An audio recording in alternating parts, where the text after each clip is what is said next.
नमस्कार बच्चों। व्यवसाय अध्ययन एनसीईआरटी की किताब से अध्याय 2 प्रबंध के सिद्धांत की शुरुआत आज हम करेंगे। इस अध्याय के अंतर्गत हम ये सीखेंगे कि प्रबंध के सिद्धांतों का अर्थ क्या है, उनकी प्रकृति क्या है और उनका महत्व क्या है। साथ ही साथ हम यह भी जान पाएंगे कि टेलर के वैज्ञानिक प्रबंध के सिद्धांत और तकनीकी क्या हैं और फयोल के प्रबंध के सिद्धांत क्या हमें निर्देशित करते हैं। इस बारे में हम जानेंगे, लेकिन सबसे पहले हम अध्याय की शुरुआत करते हैं टोयोटा मोटर कॉर्पोरेशन के जो व्यवसाय संबंधी सिद्धांत हैं उन पर दृष्टिपात करते हैं अर्थात उन पर नज़र डालते हैं। तो देखिए, टोयोटा अपने कार्य परिचालन को दिशा निर्देश देने वाले कुछ भली भांति परिभाषित व्यवसाय संबंधी सिद्धांतों का पालन करती है। अब ये वाक्य जो है, ये वाक्य अपने आप में ये बताता है कि जो टोयोटा कंपनी है, टोयोटा मोटर कॉर्पोरेशन है, ये कार्य परिचालन को दिशा निर्देश देने वाले भली भांति परिभाषित दिशा निर्देश देने वाले मतलब डायरेक्शनल, ठीक है, कार्य परिचालन को डायरेक्शन देने वाले भली भांति परिभाषित यानी वेल डिफाइंड कुछ व्यवसाय संबंधी सिद्धांत हैं, ये उनका पालन करते हैं। तो हम जब ये पॉइंट वाइज पढ़ेंगे तो हमको ये समझ में आना चाहिए कि ये वो सिद्धांत हैं जिन्हें हम व्यवसाय संबंधी भली भांति परिभाषित सिद्धांतों के तौर पर जानते हैं, यानी कि ऐसे सिद्धांत जिन्हें पूरी दुनिया स्वीकार करती है। तो पहला सिद्धांत क्या है इसमें? प्रत्येक देश की भाषा एवं कानून की भावना का आदर करना, खुली एवं उचित निगमत क्रियाओं को करें। खुली और उचित निगमत मतलब खुली और ऐसी क्रियाएं जो कि सही हैं, उनका आप उपयोग में लाएं, उन्हें उपयोग में लाएं, जिससे कि पूरे विश्व में एक अच्छा निगमत नागरिक बन सके, एक अच्छा व्यक्ति का निर्माण हो सके, लोग अच्छे नागरिक के तौर पर सिद्ध हों। देखिए, जब आप किसी भी देश की भाषा का या वहाँ के कानून का अनादर करते हैं तो फिर विरोध शुरू होते हैं, और फिर वह व्यक्ति जो विरोध कर रहा होगा, जो काली पट्टियाँ बांध करके बैनर हाथ में लेकर के विरोध कर रहा होगा, वो अच्छा नागरिक तो नहीं उस देश की सरकार के द्वारा घोषित किया जा सकेगा, है ना। तो पहली बात क्या है? देश की भाषा और कानून की भावना का आदर करना, और ऐसा करते हुए आप उचित क्रियाओं का अनुपालन करेंगे, जिससे पूरे विश्व में आप एक अच्छा नागरिक, एक निगमित नागरिक के निर्माण में सहयोग दे सकें। दूसरा सिद्धांत, प्रत्येक देश की संस्कृति है, रीति रिवाज हैं, उनका आदर करें एवं स्थानीय समुदायों के बीच निगमित क्रियाओं के माध्यम से आर्थिक एवं सामाजिक विकास में योगदान दें। ठीक है, तो आप ये तो समझ में आ रहा होगा, बहुत सिंपल सा है। तीसरी बात है स्वच्छ और सुरक्षित उत्पाद उपलब्ध करें, प्रत्येक जगह जीवन की गुणवत्ता को वृद्धि करें। भाई आपका जो प्रोडक्ट है वो सुरक्षित हो, स्वच्छ भी हो, साफ सुथरा भी हो, और इस तरह से आप जीवन की गुणवत्ता यानी क्वालिटी ऑफ लाइफ में वृद्धि करें। अच्छे उत्पाद, सुरक्षित उत्पाद लोगों की जीवन गुणवत्ता को बढ़ावा देते ही हैं। चौथा है उन्नत तकनीक का निर्माण करना एवं विकास करना और उच्च स्तरीय उत्पाद और सेवाएं उपलब्ध कराना, क्योंकि विश्व में ग्राहकों की आवश्यकता की पूर्ति करती हैं। अब देखिए क्या है यहाँ पे, उन्नत यानी कि हाईटेक, ठीक है, उन्नत तकनीक का निर्माण करना यानी कि हाई टेक्नोलॉजी का निर्माण करना और डेवलपमेंट करना, और साथ ही साथ उच्च स्तरीय उत्पाद जो हैं, हाई क्वालिटी प्रोडक्ट जो हैं और जो सेवाएं हैं उन्हें आप उपलब्ध कराएं, जो कि पूरे विश्व में लोगों की ज़रूरतों को पूरा कर पाएँ। पाँचवा है ऐसी निगमित संस्कृति का पालन जो प्रबंध और श्रम के बीच पारस्परिक विश्वास एवं सम्मान की रक्षा करते हुए व्यक्तिगत सृजनात्मकता एवं मिलजुल कर कार्य करने के मूल्यों में वृद्धि कर सके। थोड़ा सा समझिएगा, एक बार समझ में आ जाएगा। देखिए, ऐसी निगमित संस्कृति का पालन यानी कि एक ऐसी संस्कृति का पालन करना जो कि सबके द्वारा स्वीकार करने योग्य हो, जो प्रबंध और श्रम के बीच में परस्पर में एक दूसरे के बीच में विश्वास और एक दूसरे की सम्मान की रक्षा करता हो, साथ ही साथ उनकी व्यक्तिगत सृजनात्मकता और मिलजुल कर कार्य करने के जो मूल्य हैं उनको बढ़ावा देता हो। मतलब कुल मिला के आपका वर्क कल्चर, कारपोरेट कल्चर ऐसा होना चाहिए कि प्रबंध और श्रमिक के बीच में जो पारस्परिक विश्वास है और एक दूसरे के प्रति जो सम्मान है वह बना रहे, और साथ ही साथ लोग व्यक्तिगत रूप से सृजनशील रहें, क्रिएटिव रहें और मिलजुल कर कार्य करने के जो उनके मूल्य हैं, वैल्यूज़ हैं, उनमें निरंतर बढ़ोतरी होती रहे। छठा है नवीन प्रबंध के माध्यम से विश्व समुदाय के साथ विकास एवं एकता को अपनाएं। आप मॉडर्न या न्यू मैनेजमेंट अपनाएं, लेकिन विश्व समुदाय के साथ विकास और एकता को भी आप अपनाते चलें। स्थायी दीर्घ अवधि विकास। दीर्घ अवधि विकास का मतलब होता है कि लॉन्ग टर्म में डेवलपमेंट हो और पारस्परिक लाभ भी हो सके। पारस्परिक मतलब जितने भी लोग शामिल हैं उन सब का लाभ हो सके। इसके लिए अनुसंधान यानी कि रिसर्च और सृजनात्मक के क्षेत्र में, अनुसंधान एवं सृजन के क्षेत्र में व्यावसायिक सहकारी के साथ मिलकर कार्य करें और नए कार्य के लिए हमेशा तैयार रहें। देखिए, ये कुछ किसके सिद्धांत हैं? ये टोयोटा मोटर्स के सिद्धांत हैं। और अगर आप देखेंगे तो यह वो सिद्धांत हैं, माना ऐसा जाता है कि ये जो सिद्धांत हैं, ये सिद्धांत कंपनी को अपने 2010 के वैश्विक स्वप्न को दिशा प्रदान करेंगे। ये बात पहले की है, तो 2010 की बात। यह वैश्विक स्वप्न यानी कि ग्लोबल जो ड्रीम्स हैं, भविष्य में निरंतर नयापन, पर्यावरण मित्र, तकनीकी, समाज के विभिन्न वर्गों का आदर करना और उनके साथ काम करना, समाज के साथ पारस्परिक विचार विमर्श करने की अपेक्षा रखता है। ये देखिए टोयोटा लेवल थे, वहाँ से इसे लिया गया है। क्यों आपको ये पढ़ाए जा रहे हैं? ये आपको इसलिए पढ़ाए जा रहे हैं ताकि आपको ये बात समझ में आए कि टोयोटा मोटर कॉरपोरेशन जो अपने आप में एक बड़ी कॉरपोरेट ऑर्गेनाइजेशन है, बड़ी कंपनी है, वो इन सिद्धांतों का अनुपालन करके बड़ी हुई है। थोड़ा सा आगे बढ़ जाते हैं। आप ये जान सकते हैं कि ये जो टोयोटा मोटर कॉरपोरेशन के प्रबंध कार्य सिद्धांत हैं, इनमें क्या निर्देशित होता है, क्या दिखता है? इसमें दिखता है कि कल्पना को स्पष्ट करने और इनको प्राप्त करने के मार्ग के संबंध में दिशा निर्देश क्या क्या हैं। यही दिशा निर्देश हैं, इस तरह से आपको एक्ट करना है, ठीक है। तो कुल मिलाकर के अन्य जितने भी व्यावसायिक उद्यम हैं टोयोटा के अलावा, उन सभी ने संचालन के लिए विभिन्न सिद्धांतों को अपनाया है। अनेक प्रबंध विषय के विचारक और लेखक हैं। समय समय पर प्रबंध के सिद्धांतों का वो अध्ययन करते रहते हैं। अगर उसमें कोई सुधार की ज़रूरत होती है तो वह सुधार भी करते हैं। दरअसल जो प्रबंध के सिद्धांत हैं, उनका विकास अचानक से नहीं हुआ, इसके पीछे एक बहुत लंबा इतिहास है। और प्रबंध के सिद्धांतों का विकास एक प्रक्रिया के अंतर्गत हुआ है, जो प्रक्रिया अभी तक जारी है।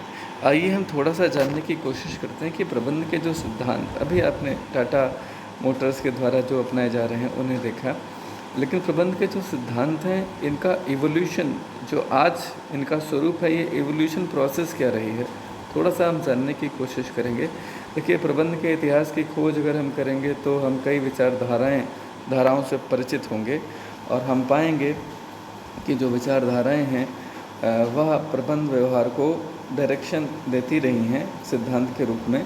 इन विचारधाराओं को 6 अलग अलग चरणों में बांटा गया है। पहला ये माना गया है कि प्रारंभिक स्वरूप प्रबंध का कैसा था, उस समय सिद्धांत क्या थे। फिर प्राचीन प्रबंध के सिद्धांत क्या थे, नवीन प्रतिष्ठित सिद्धांत जिन्हें मानवीय संबंध मार्ग कहा गया। फिर व्यावहारिक विज्ञान मार्ग जिसे संगठनात्मक मानववाद कहा गया।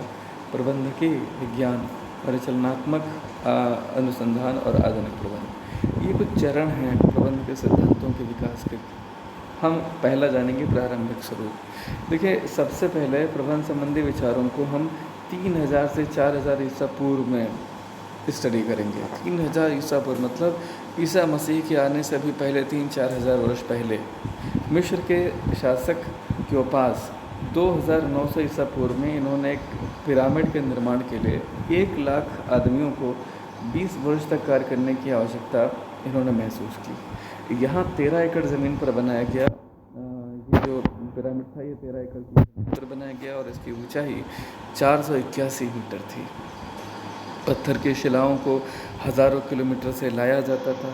किंवदंती के अनुसार इन पिरामिडों के आसपास गाँव में हथौड़े तक की आवाज़ सुनाई नहीं देती थी, यानी कि आवाज़ नहीं होती थी। ऐसे यादगार कार्य को बिना सफल प्रबंधक सिद्धांतों का अनुसरण किए तो पूरा नहीं किया गया होगा। तो कहीं ना कहीं कोई ना कोई प्रबंधन रहा होगा जहाँ 1 लाख आदमी काम कर रहे हैं 20 वर्षों तक। और यह भी माना जा रहा है कि आसपास के गाँव में हथौड़े तक की आवाज़ नहीं आती थी। 481 मीटर की ऊंचाई की कोई आकृति उस समय 3400 4000 ईसा पूर्व, है ना। 13 एकड़ की ज़मीन पर बनाया जाने वाला ये पिरामिड कैसे बना होगा, अनुमान लगाइए केवल। चलिए थोड़ा और आगे बढ़ते हैं दूसरे चरण में, क्लासिकी प्रबंध सिद्धांत।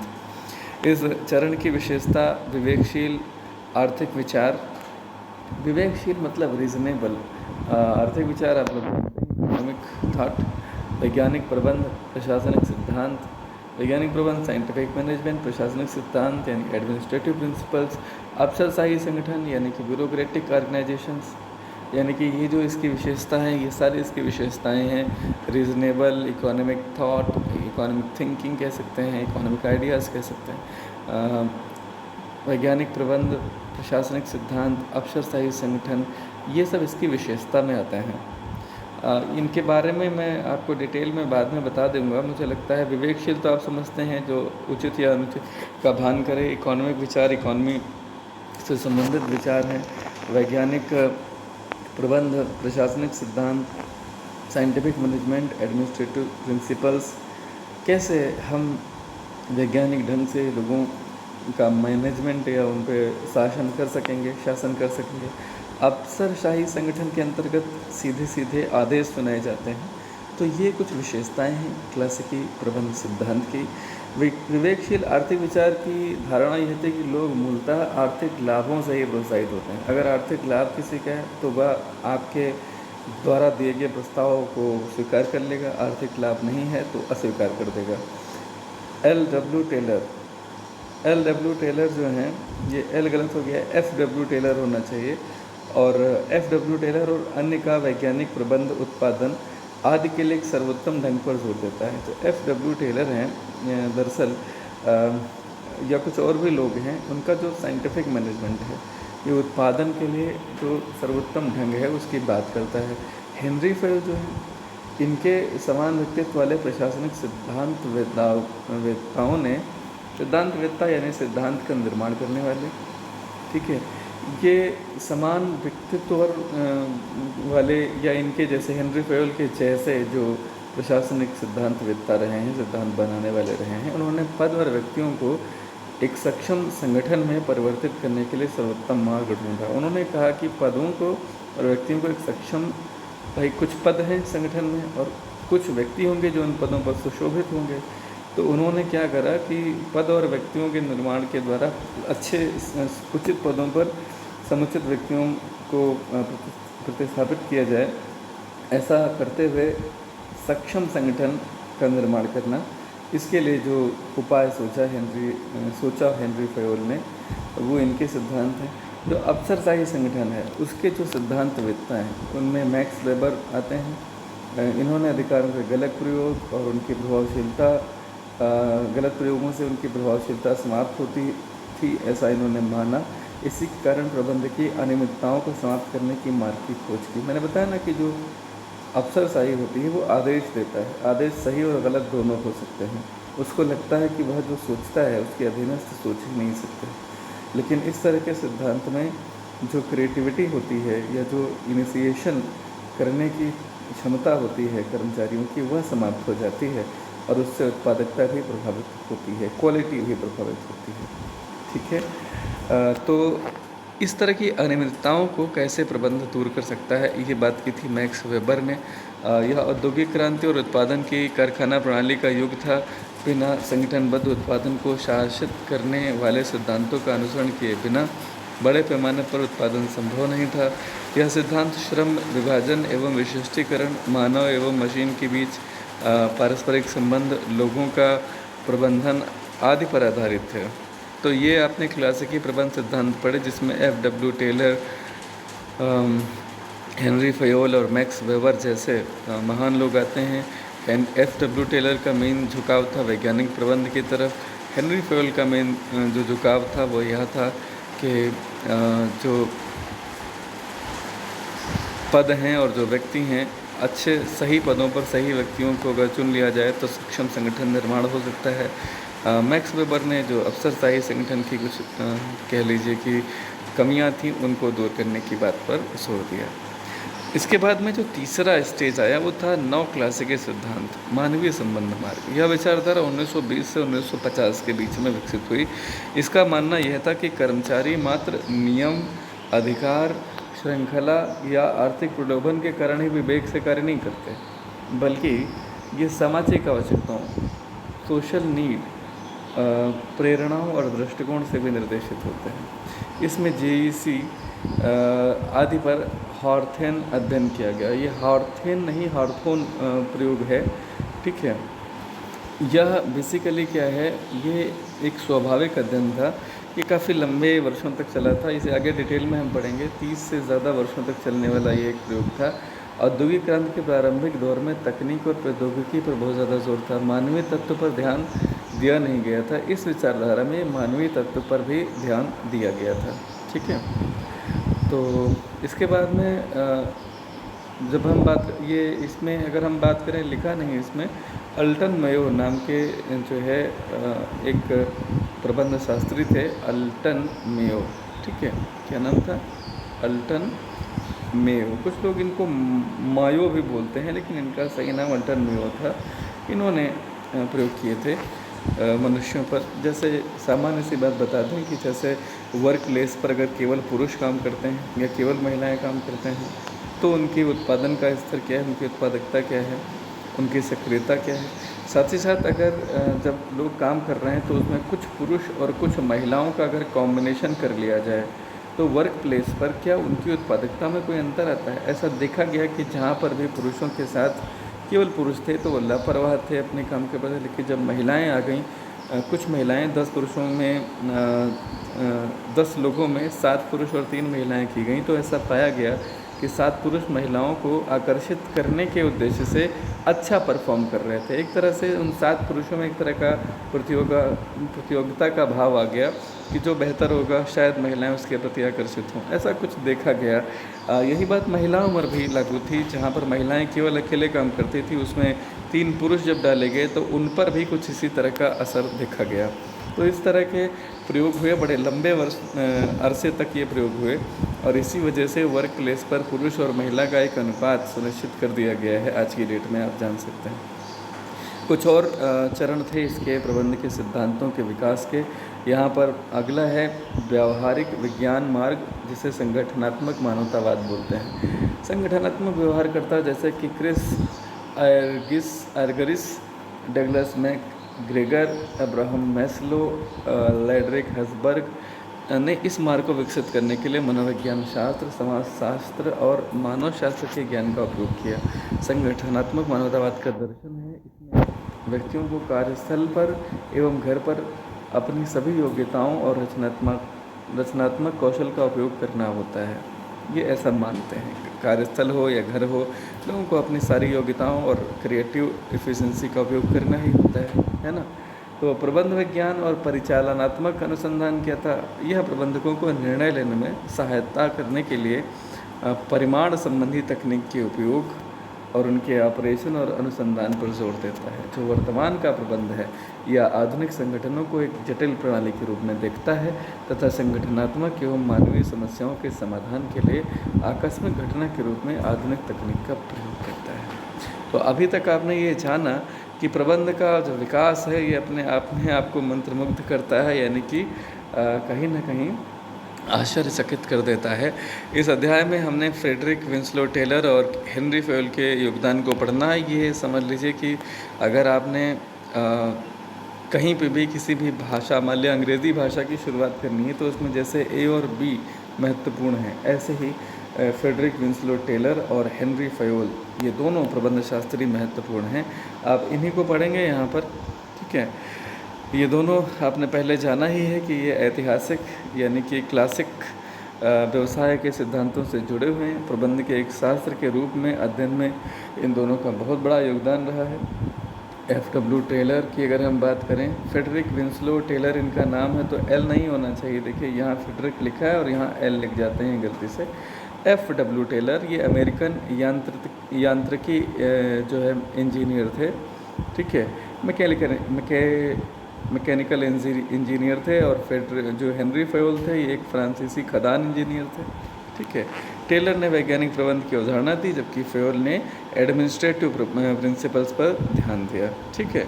हम इस चैप्टर में इसी को बहुत विस्तार से समझेंगे। टेलर और फेयल तक जाने से पहले प्रबंध के जो सामान्य सिद्धांत हैं इसकी जो अवधारणा है इस पर विचार करेंगे, मगर इसे हम कल की रिकॉर्डिंग में पढ़ेंगे। आज के लिए इतना ही। जो पढ़ाया गया इस अध्याय में उसका बहुत अच्छे से रिवीजन करें। यहाँ पर मुख्य बात जो आपको बताई गई है वह यह है कि प्रबंध के सिद्धांतों का विकास कैसे हुआ, उसके विकास के चरण क्या हैं। आप अपनी नोटबुक में इन नोट्स को शामिल करें कि प्रबंध के सिद्धांतों के विकास की यात्रा का विस्तार से वर्णन करें, और उसके बाद में आप यह नोट्स अपनी नोट पुस्तिका में इन्हें स्थान दें। आज के लिए इतना ही बच्चों। घर पे रहें, सुरक्षित रहें और मन लगा के पढ़ते रहें। बहुत बहुत धन्यवाद।